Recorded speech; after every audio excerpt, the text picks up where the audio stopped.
And so the pilgrims went on from there until they came to the foot of the hill Difficulty, where the good Mr. Greatheart again took the opportunity to tell them what happened when Christian had travelled this way. First he led them to the spring. "Look," he said, "this is the spring from which Christian drank before he went up this hill. Then the water was clear and good, but now it is dirty and muddied with the feet of some who do not want pilgrims to come here and quench their thirst. Is it too slight a thing for you that you should feed in the good pasture, that you must tread down with your feet the rest of your pastures, or that you should drink of the clear waters, that you must foul the rest with your feet? As for my flock, they must eat what you tread down with your feet, and drink what you foul with your feet." Ezekiel chapter 34, verses 18 to 19. At that time, Mercy said, "Why do you sound so uneasy?" Their guide did not answer her directly, but only said, "It will do best if you collect it into a vessel that is sweet and good, for that allows the dirt to sink to the bottom and the water to become clearer." So Christiana and her companions scooped up the water and put it into an earthen pot and let it stand until the dirt settled to the bottom before they drank it.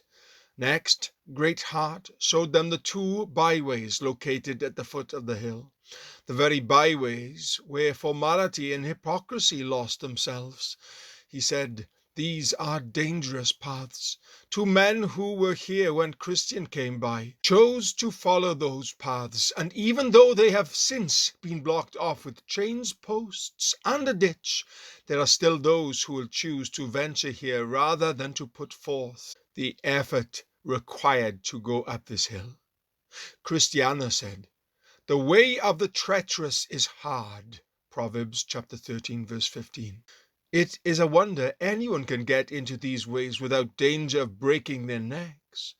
"You are right, but yet they will venture only these ways," Greatheart said, "and if any of the king's servants happen to see them, they call out to them and tell them they are going the wrong way, and tell them to beware of the danger.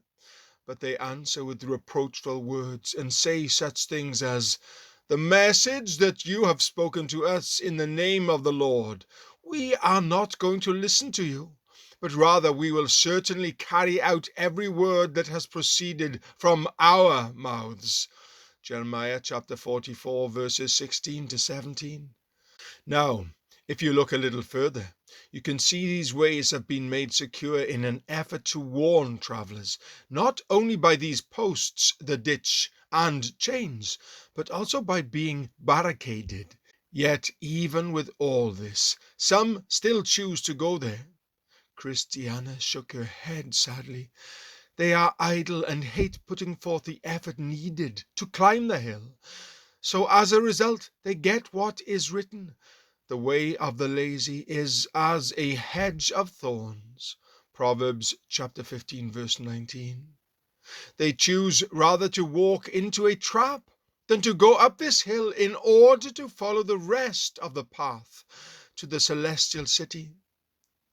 Then the pilgrims set out and began to walk up the hill. Before they reached the top, Christiana began to pant and said, "I dare say this hill is hard work. No wonder those who love an easy life more than their souls choose to follow the flatter path." Mercy agreed and said, "Oh, I must sit down," and the smallest of the children began to cry. "Come, come," Greatheart said, "don't sit down here, for just a little further up the hill is the prince's shelter." Then he took the little boy by the hand and led him up to it. When they came to the shelter, they were all very happy to sit down, for they were sweltering. Mercy said, "How sweet is rest after working so hard! Come to me, all who are weary and heavy laden, and I will give you rest." Matthew chapter 11, verse 28. And how good it is that the Prince of Pilgrims provides such resting places.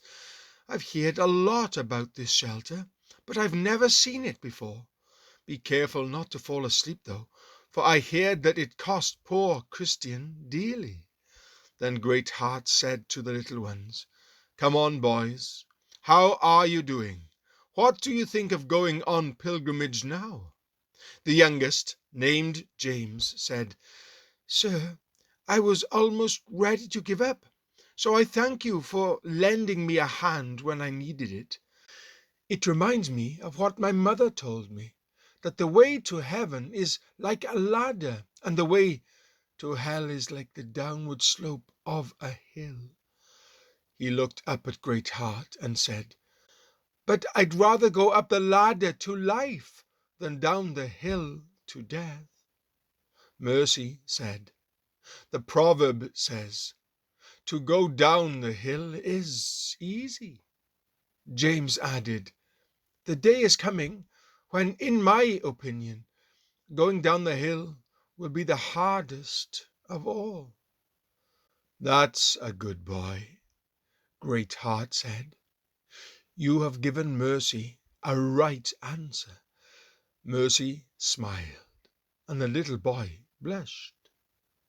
"Come," Christiana said, "eat a bit to sweeten your mouths while you sit here to rest your legs, for I have a piece of pomegranate which the interpreter gave me as I was leaving his house.